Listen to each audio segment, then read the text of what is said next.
இந்திய அரசியலமைப்பு நமக்கு பல முக்கியமான அடிப்படை உரிமைகளை வழங்குகிறது. சரத்து 19 குடிமக்களுக்கு 6 சுதந்திரங்கள் வழங்குகிறது.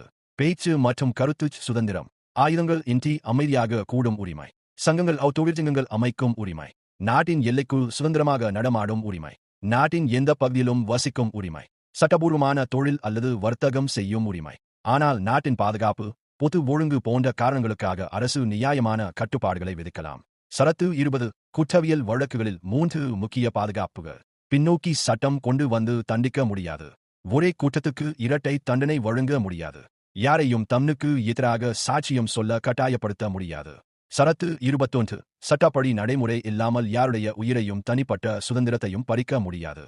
உச்ச நீதிமன்றம் இதை கண்ணியமான வாழ்வு உரிமை என்று விளக்குகிறது. சரத்து 21 6 முதல் 14 வயது குழந்தைகளுக்கு இலவச மற்றும் கட்டாய கல்வி அரசு வழங்க வேண்டும். சரத்து 22 கைது செய்யப்பட்ட நபருக்கு வழங்கப்படும் பாதுகாப்புகள். கைது காரணம் தெரிவிக்க வேண்டும். 24 மணி நேரத்திற்குள் நீதிபதி முன் ஆஜர்படுத்த வேண்டும். வழக்கறிஞரை சந்திக்கும் உரிமை மறுக்கப்படக்கூடாது. இந்த உரிமைகள் தான் ஜனநாயக நாட்டில் குடிமக்களை பாதுகாக்கும் மிக பெரிய பலம். தினமும் பயனுள்ள தகவல்களுக்கு சப்ஸ்கிரைப் பண்ண மறக்காதீங்க. நாலேஜ் தான் பவர். ஃபாலோ பண்ணுங்க. உங்கள் உரிமைகள் தெரிஞ்சிக்க இந்த இப்போதே ஃபாலோ பண்ணுங்க.